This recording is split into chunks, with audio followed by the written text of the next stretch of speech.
الإنس والجن على أن يأتوا بمثل هذا القرآن لا يأتون بمثله ولو كان بعضهم لبعض ظهيرا. صدق الله العظيم وصدق رسوله النبي الكريم ونحن على ذلك من الشاهدين والشاكرين والحمد لله رب العالمين.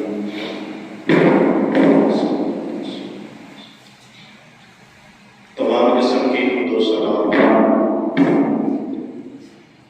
اللہ رب العزت کی ذات اقدس کے لیے جو اس کائنات کا خالق، مالک اور رازق ہے. ان گنت نیکیوں کے ساتھ بے شمار حمد و ثنا میرے اور آپ کے رہبر و رہنما مجتبی مصطفیٰ صلی اللہ علیہ وآلہ وسلم. میرے بھائیوں اور بزرگوں، قرآن مجید کے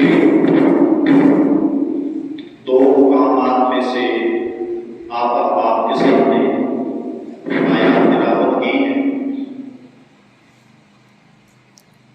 اور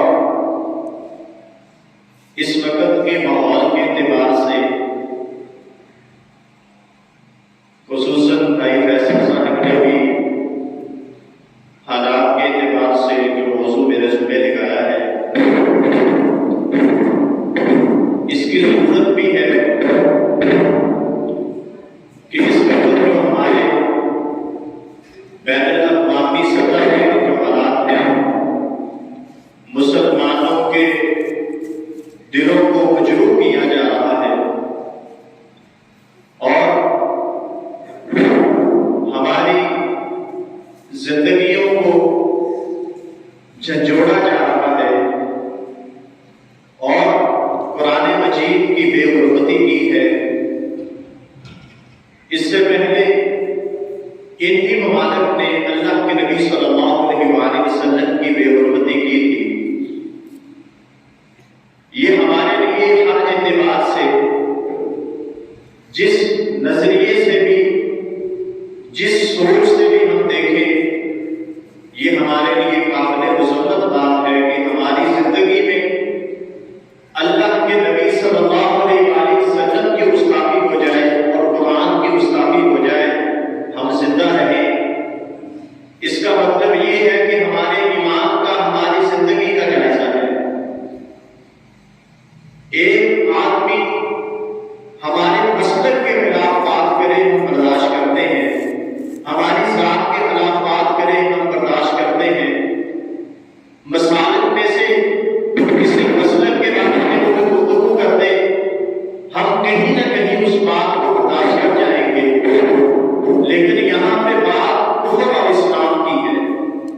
قرآن، اس کی عظمت، اس کی توقیر ہمارے ایمان کا حصہ ہے، اور اللہ کے نبی صلی اللہ علیہ وآلہ وسلم کی محبت، آپ کی شان، آپ کی عزت و رفعت ہمارے ایمان کا حصہ ہے. اگر ہماری زندگی میں ان کی عزت کے اوپر آ جائے اور ہم خاموش بیٹھے رہیں تو اس کا مطلب یہ ہے کہ ہم نے بھی ان کا شمار کر لیا ہے. ہم بھی دائرہ اسلام سے خارج ہیں. اللہ کے نبی صلی اللہ علیہ وآلہ وسلم کی ایک حدیث ہمارا معاشرہ بڑی سنتا ہے، بڑی بجاتا ہے کہ برائی کو دیکھو، ہاتھ سے روکو، نہیں طاقت رکھتے زبان سے روکو، اگر مزید طاقت نہیں ہے تو دل میں برا جانو. یاد رکھیں یہ برائی جو ہے یہ دل میں برا جانے والی برائی ہے. وہ برائیاں ہیں دوسری کہ کوئی چوری کرتا ہے، کوئی زنا کرتا ہے، کوئی ڈاکے ڈالتا ہے، کوئی کسی کی معاملات کے اوپر آنچ نہیں آتا ہے. ان کی برائیوں کو کوئی نماز نہیں پڑھتا. ان کی برائیوں کو دیکھ کے ہم روک سکتے ہیں، ٹوک سکتے ہیں، سمجھا سکتے ہیں، کم از کم برا جان سکتے ہیں. لیکن یہ جو برائی ہے، یہ جو گناہ ہے، یہ ایسا گناہ ہے کہ اگر ہم اپنے ہاتھ سے نہیں روک سکتے تو کم از کم اپنی زبان کا استعمال ہم کریں گے. یہ ہمارے لیے ضروری ہے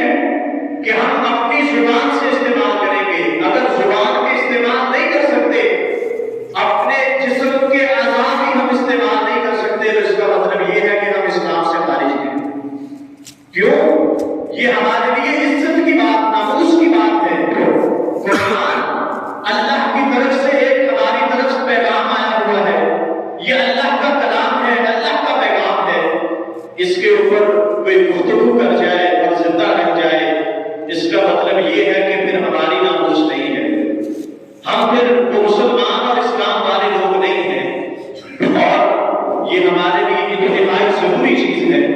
اور پھر قرآن مجید کی اگر توقیر کی بات کی جائے تو اللہ کے نبی صلی اللہ علیہ وسلم کے دور میں اس کی عظمتوں کے اوپر آنچیں آتی رہی ہیں اور صحابہ اٹھتے رہے ہیں، اور پھر ان کی زبان دراز شروع سے چلتی آ رہی ہے۔ یار میں نے باتیں کر رہے ہیں،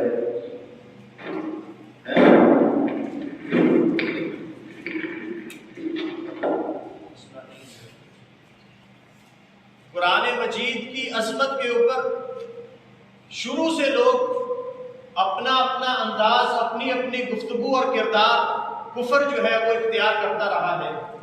اللہ کے نبی صلی اللہ علیہ وآلہ وسلم کے دور کو دیکھیں تو اس میں بھی انہوں نے شک و شبہات کا اظہار کیا کہ، اور اللہ کے نبی صلی اللہ علیہ وسلم کے دور میں فرماتے ہیں بل قالوا اضغاث احلام بل افتراہ، کہ اللہ کے نبی صلی اللہ علیہ وسلم کو فرمایا جا رہا ہے کہ یہ تو نبی کے ایک پراگندہ خیالات ہیں، ایک اپنی طرف سے بنائی گئی گفتگو ہے، اپنا کلام ہے، بل افتراہ، بلکہ اس نے خود بنایا ہوا ہے، خود گھڑا ہوا ہے، خود لکھا ہوا ہے۔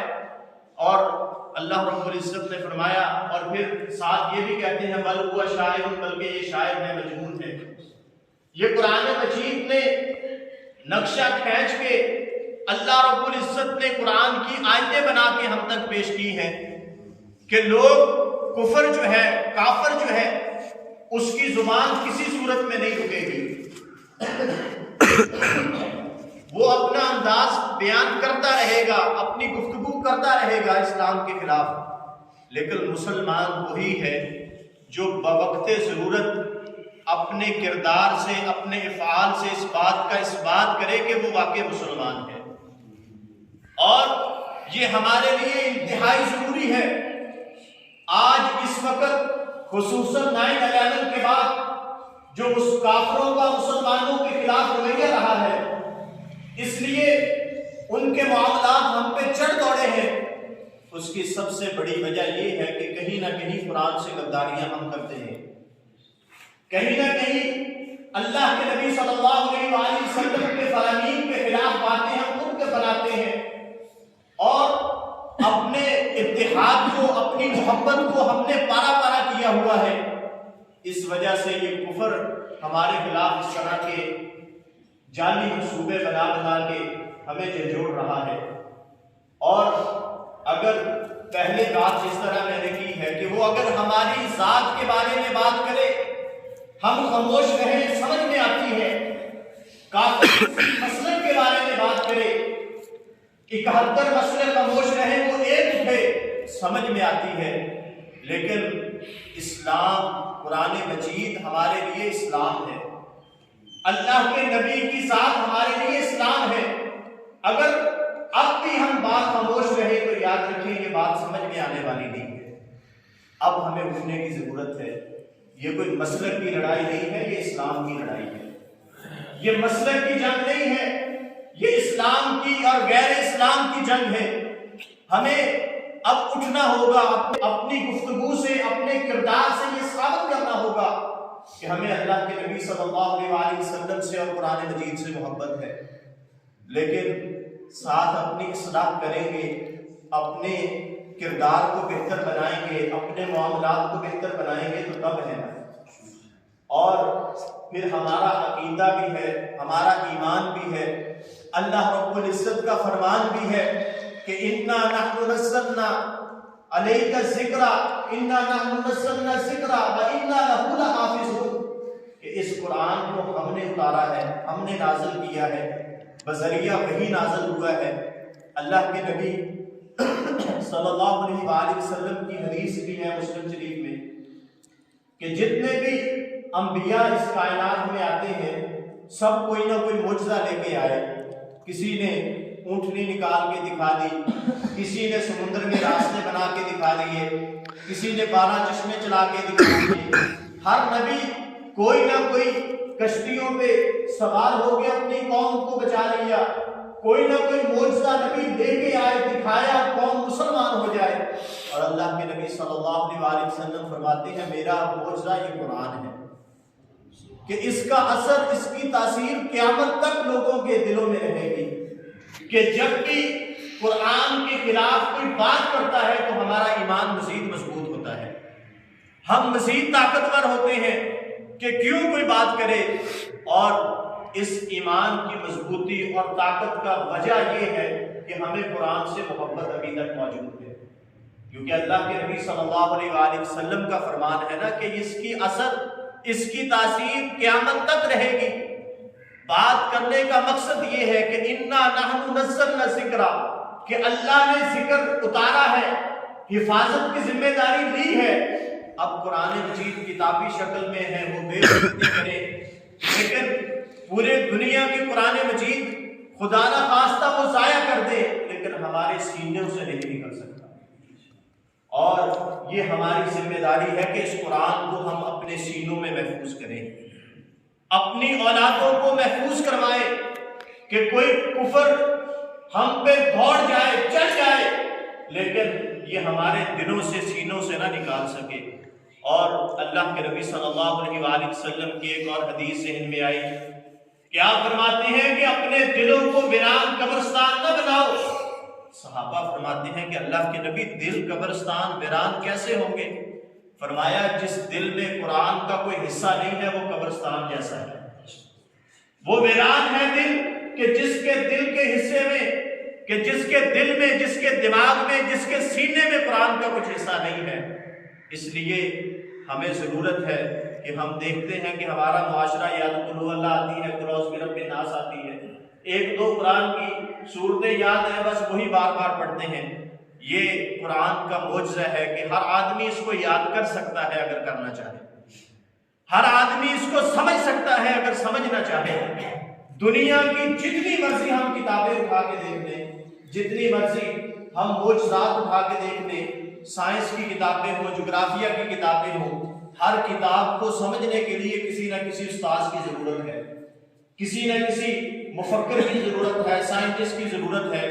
لیکن قرآن مجید واحد وہ کتاب ہے کہ جس کو سمجھنے کے لیے کسی استاذ کی اتنی خاص ضرورت نہیں ہے، کیونکہ اللہ کا فرمان ہے کہ وَلَقَدْ يَسَّرْنَا عَلَيْكَ الذِّکْرَ، اور اگر ہم نے قرآن مجید کو تمہارے لیے آسان کر دیا، حل من مدکر، کوئی ہے نصیحت پکڑنے والا، کوئی غور و فکر کرنے والا، کوئی سمجھنے والا کوئی ہے؟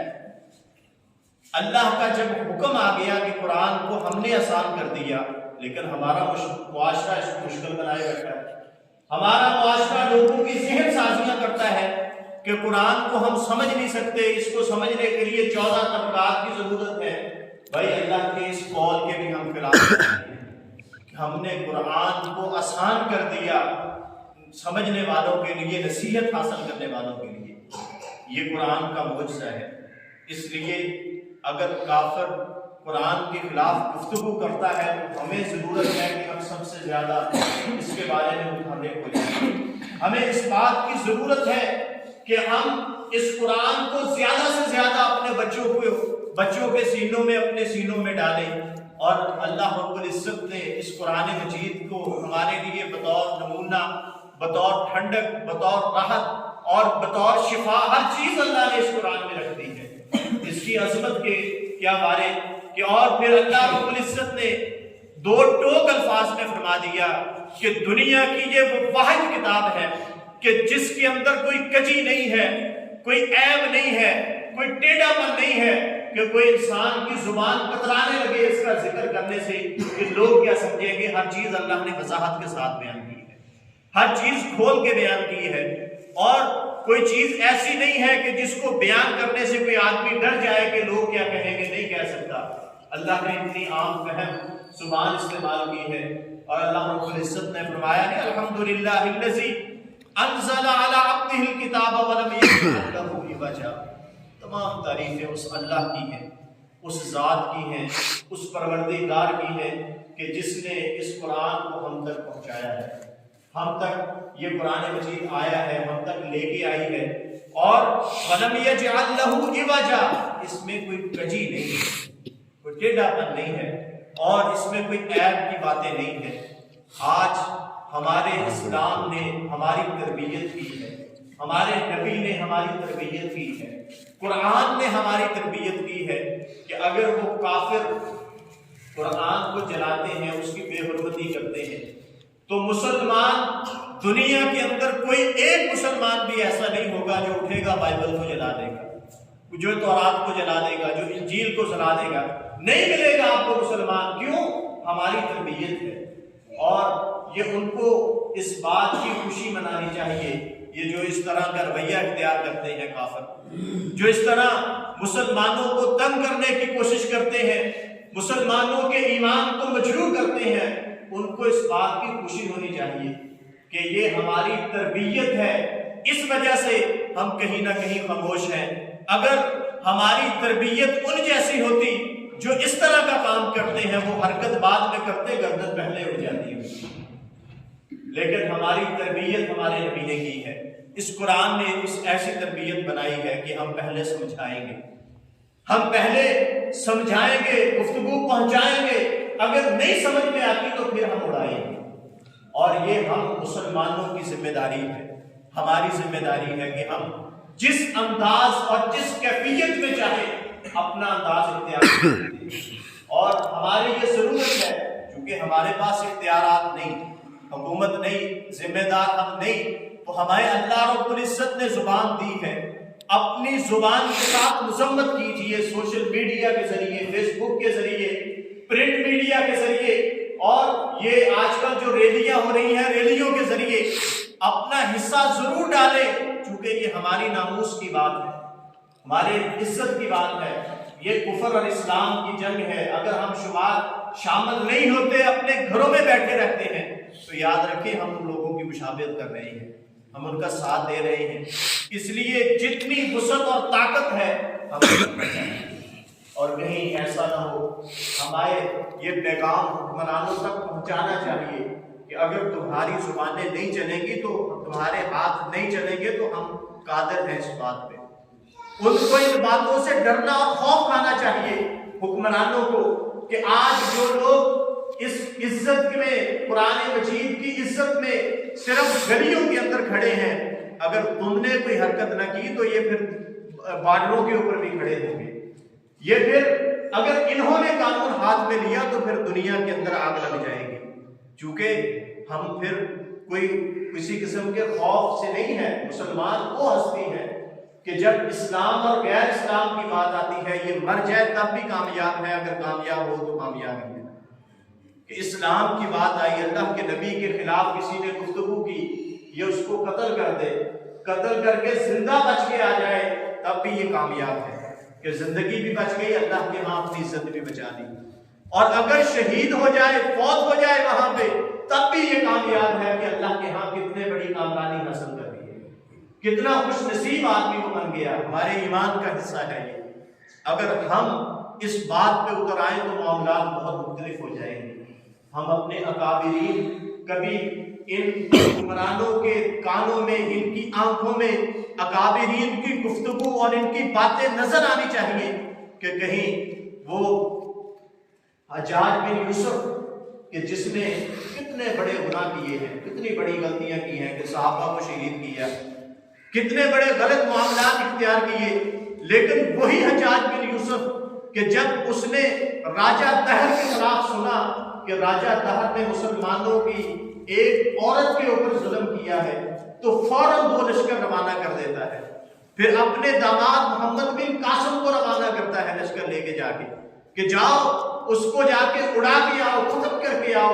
فوراً جنگیں شروع ہو جاتی ہیں وہاں پہ، اور چند دنوں میں جن عورتوں کے اوپر ظلم اور زیادتیاں ہوئی تھی وہ اپنے گھروں میں محفوظ آ جاتی ہیں۔ یہ ہمارے اکابرین کی زندگی ہے۔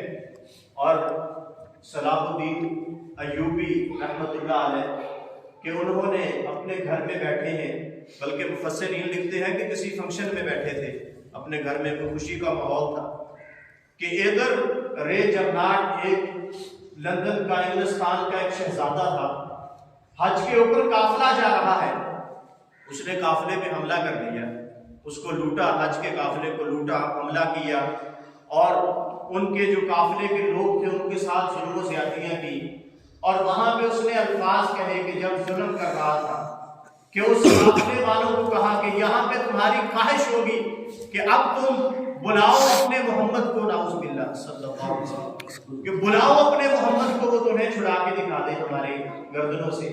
تو کہتے ہیں کہ جب صلاح الدین ایوبی کے کانوں میں یہ الفاظ سنے کہ انگلستان کے شہزادے نے یہ بات کہی ہے کہ بلاؤ اپنے محمد کو، کہ وہ تمہیں بچا کے دکھائے، کہ اپنی چارپائی سے اٹھ کے کھڑا ہو جاتا ہے، آنکھیں سرخ ہو جاتی ہیں، تلوار میان سے باہر آ جاتی ہے، فوراً قسم اٹھاتا ہے کہ قسم ہے مجھے اس ذات کی جس کے قبضہ قدرت میں میری جان ہے، اگر جب تک میں اس کے گردن نہ اڑا دوں، اس شہزادے کی گردن نہ اڑا دوں، میرے لیے چارپائی حرام ہے، کبھی چارپائی پہ نہیں لیٹوں گا جب تک اس کی گردن نہ اڑا دوں۔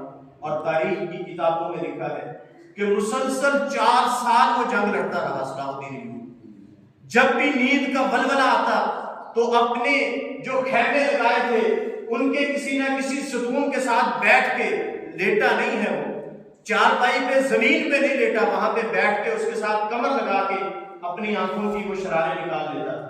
مسلسل 4 سال لڑنے کے بعد اس شہزادے کو پکڑا اور اس کے سینے پہ چڑھ کے بیٹھ گیا، فرمایا تو محمد کو بلاتا تھا، آج اس محمد کا غلام آ چکا ہے، اب تو بچ، میری اس تلوار سے کس طرح بچنا چاہتا ہے، اور گردن اڑا دیتے ہیں۔ یہ ہمارے کابرین کی نشانیاں ہیں، اور یہ ہمارے ایمان کا جذبہ ہے کہ جب یہ ایمان اٹھ جائے، جب یہ ایمان کے معاملات، جب ہمارے عزت و ناموس کی بات آ جائے، جب ہم غلبہ حاصل کرنے کے لیے اٹھ کھڑے ہوں، تو پھر ہم کسی طاقت کو نہیں دیکھتے، کسی طاقت کا انحصار نہیں کرتے کہ وہ کہاں پہ بات آئی کہ بنو عباس کے خلیفاؤں کے بارے میں ہم کس طرح کی گفت و شنید کرتے ہیں۔ کبھی ان خلیفاؤں کے ایک معتصم نامی خلیفہ کے بارے میں بھی کبھی سن لینا، کبھی گفتگو اس کی تاریخ کو بھی پڑھ کے دیکھنا کہ جب اس نے یہ بات دیکھی نا کہ یہ جو معاملات ہیں، عورتوں کے ساتھ ظلم و زیادتیاں کر رہے ہیں لوگ، عورتوں کے ساتھ عزت دری کر رہے ہیں، تو فوراً اپنے لوگوں کا اعلان کرتا ہے، اپنی فوج کا اعلان کرتا ہے۔ خلیفہ بنو عباس کا یہ نوجوان فرد ہے، فوراً اعلان کرتا ہے کہ میں جا کے جنگ لڑوں گا، ان کے ساتھ، ان کافروں کے ساتھ جنگ کروں گا۔ سارے نجومی، پادری، وہ بڑے بڑے عہدیدار، ساتھ وزیر، مشیر، جتنے بھی تھے سارے دوڑ کے آئے، محتسب تمہاری اکڑ ٹھکانے ہیں، تم ان کے ساتھ جنگ کرو گے۔ سردی کا موسم ہے اور وہ علاقہ انتہائی سرد علاقہ ہے، اموریہ کا علاقہ، بادشاہ اموریہ کا کہ انتہائی سرد علاقہ، وہاں پہ اتنی زیادہ سردی ہے کہ پانی اگر پھینک دیا جائے تو برف بن جاتی ہے، آپ ان کے ساتھ جنگ لڑیں گے۔ اور تاریخ نے دیکھا کہ معتصم نے 4000 اپنے گھوڑے تیار کیے، خود سوار ہوا، زرہ پہنی، اور تاریخ میں ہے کہ سردی کی وجہ سے زرے بھی اکڑ چکی تھی، پہنی اور لے کے دوڑ گیا۔ چند گھنٹوں کے اندر اموریہ کے بادشاہ کو اپنی تلوار کے نیچے لے آیا۔ 90,000 کافر اس وقت قتل کیے، صرف ایک عورت کی وجہ سے، ایک عورت، مسلمان عورت کے ساتھ اس بادشاہ نے زیادتی کی، ایک عورت کی وجہ سے۔ یہ ہمارے اکابرین کی کہانیاں ہیں، یہ ہمارے اکابرین کے قصے ہیں۔ ہم بھی مسلمان ہیں، ہم نے بھی اس نبی کا کلمہ پڑھا ہے جس کا کلمہ انہوں نے پڑھا تھا۔ آج ہمارے اسلام کے بارے میں، قرآن کے بارے میں آج کوئی ہمارے معاملات کے بارے میں عزت دری کرے، ہم کبھی خاموش نہیں رہیں گے، کسی صورت میں ہم خاموش نہیں رہیں گے۔ ہماری ضرورت ہے اس وقت، ضرورت ہمیں کسی اس معاملات پہ اٹھنے کی اپنے لیے ہے، کیونکہ اگر ہم خاموش ہو گئے تو پھر نعوذ باللہ ہم بھی کفر کا اقرار کرنے والے بن گئے۔ ہمیں اپنے لیے ضرورت ہے، اپنے ایمان کو بچانے کی ضرورت ہے، ہمیں اپنے اسلام کو بچانے کی، اپنی نسلوں کو، مستقبل کو محفوظ کرنے کی ضرورت ہے۔ اس لیے آج ضرورت ہے کہ اگر کوئی کافر کسی طرح کی گفتگو کرتا ہے تو ہمیں اپنے انداز میں اس کا جواب دینا ہے۔ جس انداز میں بھی ہم دے سکیں. اب جتنی بھی طاقت ہے وسعت ہے ہمیں جواب دینا ہے، کیونکہ اللہ رب العزت نے فرمایا ہے کہ اسلام جو ہے وہ مغلوب ہونے کے لیے نہیں آیا، غالب ہونے کے لیے آیا. اور یہ قرآن ہمارے لیے ہر اعتبار سے باعث شرف ہے، باعث عزت ہے کہ ہم تو وہ لوگ ہیں کہ قرآن مجید کا ایک لفظ، ایک حرف اگر نیچے گرا ہو تو ہمیں راتوں کو نیند نہیں آتی کہ یار میرے پاؤں کے نیچے یا میرے ہاتھ سے قرآن مجید چھوٹ گیا تھا، اور وہاں پہ وہ پورے قرآن مجید کو جلا دیں اور ہم خاموشی سے بیٹھے تماشائی بن جائیں.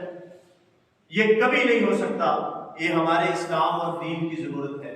اللہ رب العزت نے قرآن مجید کو ہمارے لیے اگر باعث شفا بنایا ہے، قرآن مجید کو اگر ہمارے لیے باعث راحت بنایا ہے، قرآن مجید کو ہماری زندگی کا آئیڈیل اور نمونہ بنایا ہے، تو پھر اس کی عزت کرنا بھی ہمیں سکھایا ہے کہ ہم اس کی عزت کس طرح کریں گے. ہم اس کے لیے اپنی جانیں نشاور کرنے کے لیے تیار ہیں اگر کل کو قرآن مجید کے خلاف الفاظ اٹھاتا ہے. نعوذ باللہ اللہ کے نبی صلی اللہ علیہ وآلہ وسلم کے خلاف آواز اٹھاتا ہے. اللہ کے نبی صلی اللہ علیہ وآلہ وسلم کا فرمان ہر آدمی کے دل کے، ہر بچے کے دل کے اوپر نقش و نگار ہے کہ لا یؤمن احدکم حتی اکون احب الیہ من ولدہ ووالدہ والناس اجمعین. اور کوئی مومن ہی نہیں ہو سکتا اس وقت تک جب تک وہ اپنی اولاد سے، اپنے والدین سے، دنیا کے سارے لوگوں سے بڑھ کے مجھ سے محبت نہ کرے، اس وقت تک کوئی ایمان والے نہیں. ہمیں اللہ کے نبی سے کیا محبت نہیں ہے؟ ہم اللہ کے نبی سے پیار نہیں کرتے؟ ہم نے کل قیامت کے دن اس نبی کے ہاتھوں سے حوض کوثر نہیں لینا ہے. اور اگر اس نبی نے کل قیامت کے دن ہم سے سوال کر لیا کہ تمہاری زندگی میں، تمہاری آنکھوں کے سامنے، تمہارے ادوار میں میرے اس قرآن کی بے عزتی ہوئی اور تمہارا کردار کیا رہا، تو پھر ہم کیا جواب دیں گے؟ پھر ہمارا کیا انداز ہوگا؟ ہم کس طرح اپنے آپ کو محفوظ کر سکیں گے؟ ہم کس طرح اپنے آپ کو بچا سکیں گے؟ تو یاد رکھیں، اس لیے ضرورت ہے کہ جس انداز میں ہم جواب دے سکیں ہم نے جواب دینا ہے. جس انداز میں بھی ہم دے سکیں، جتنی بھی وسعت کے مطابق دے سکیں. اگر ہمارے اس جواب کے بعد بھی ہمارے حکمران نہیں اٹھتے تو پھر انشاءاللہ ہماری تلواریں بھی اٹھیں گی، چونکہ ہمارے ناموس کی یہ بات ہے. اور یہ قرآن مجید کا معجزہ تو ایسا معجزہ ہے. یہ قرآن مجید تو اللہ رب العزت نے فرمایا کہ اس طرح کا قرآن کوئی بنا بھی نہیں سکتا، اس کے مقابلے میں کوئی لا بھی نہیں سکتا، اس کے مقابلے میں کوئی حرف بھی نہیں لکھ سکتا، اور چاہے پوری کائنات کے لوگ جمع کیوں نہ ہو جائیں. یہی تو تکلیف ہے کافروں.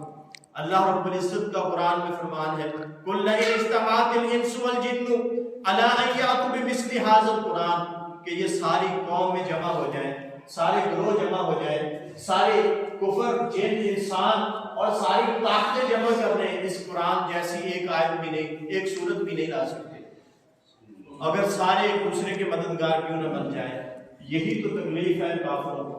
اسی بات کی تو تکلیف ہے کہ ہمارے پاس کتابیں ہیں وہ سب میں نہیں ہوگی، سب میں رد و بدل ہو چکا، ساری بدل گئی، سب نے کوئی نہ کوئی معاملات اختیار ہو گئے. ہماری ٹیکنالوجی نئی سے نئی آتی جا رہی ہے.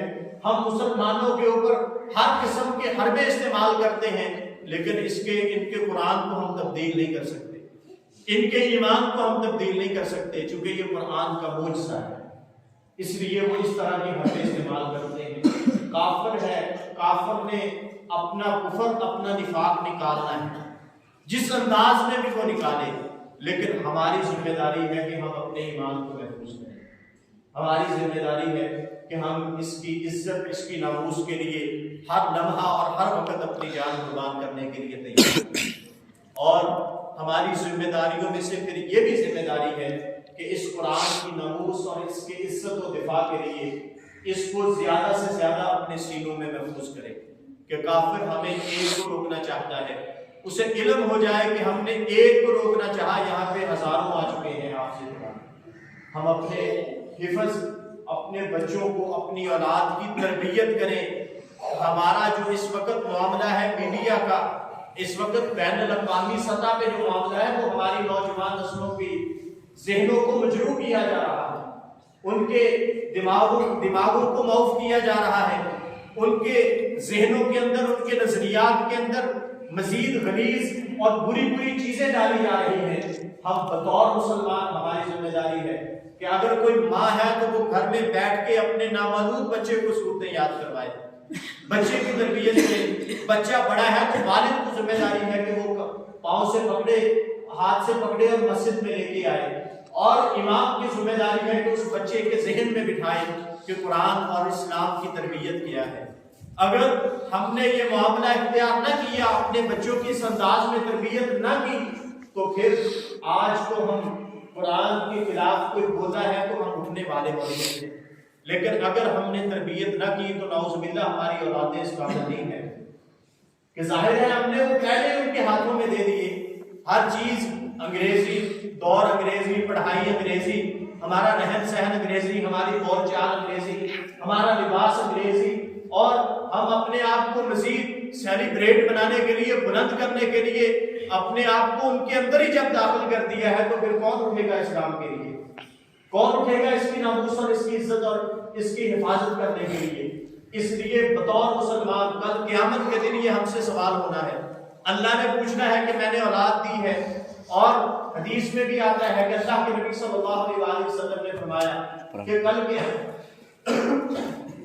قیامت کے دن انسان کو اللہ رب العزت اپنے پنجوں پہ، یہ پاؤں کی جو انگلیاں ہیں، ایڑی اوپر اٹھ جائے گی اور ان پنجوں کے اوپر اللہ رب العزت انسان کو کھڑا کر دیں گے۔ 4 سوال کریں گے کہ اپنی عمر کہاں پہ گزاری، جوانی کہاں پہ لگائی، لباس اور کھایا پیا کیا ہے۔ تو یہ ساری چیزیں جب ان معاملات کو، اس حدیث کو دیکھتے ہیں تو پھر ساری چیزیں ہمارے دل اور دماغ میں اترتی ہیں کہ جوانی ہم نے کہاں پہ گزاری، کن معاملات میں گزاری۔ ہم دیکھ لیں ہماری جوانیاں کہاں پہ پڑی ہیں، کس گلی میں، کس کونے میں، اور کس مجرا گھر میں، کس فلم گھر میں، کہاں کہاں پہ ہماری جوانیاں پڑی ہیں۔ ہم اندازہ لگا سکتے ہیں، یاد رکھیں اس جوانی کا کل کو حساب دینا ہے ہم نے، کہ کبھی ہم اپنے آپ سے پوچھیں کہ کبھی مصلی پہ کچھ وقت دیا ہے ہم نے؟ کبھی یہ قرآن ہمیں کیا کہتا ہے، قرآن کا پیغام کیا ہے، کلام ہمیں کیا کہتا ہے، کبھی پوچھا ہے ہم نے؟ نہیں۔ اٹھیں گے، آئیں گے، قرآن مجید کی 4 سورتیں پڑھیں گے، چلے جائیں گے، اگر پڑھ لی۔ کبھی سمجھا ہے ہم نے؟ نہیں سمجھا۔ ضرورت ہے اس بات کی، اس معاشرے کو اس وقت ضرورت ہے اس بات کی کہ قرآن کو سمجھیں، قرآن کے اوپر عمل کریں، اس کو ترجمے کے ساتھ پڑھیں، بار بار پڑھیں، اس کے پیغام کو دیکھیں کہ اللہ کا پیغام کیا ہے، اللہ رب العزت کا حکم کیا ہے۔ اس لیے اپنی حفاظت کریں، اپنے نسلوں کی حفاظت کریں۔ دعا ہے کہ اللہ رب العزت ہمیں عمل کی توفیق عطا فرمائے۔ وما علینا الا